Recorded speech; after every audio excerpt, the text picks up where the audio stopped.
මම කොහේ යනවද ළමයෙකුත් මේ අත දරා අයි කොහෙවත් යන්න බෑ මට සාරියේ පොට ගෙනවිලා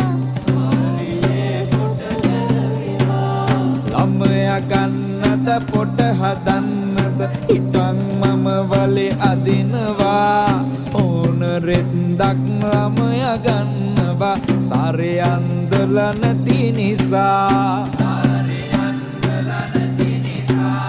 පොඩි එකාගේ මූණ හරියට මහසෝන වගේ දුටු නිසා ළමයෝ දුන්නා ඇගේ අතටම දිව්වජෙට් එන්ජිම දමා අනේ අපොයි මට කැරකෙන ගිනි ගෙඩි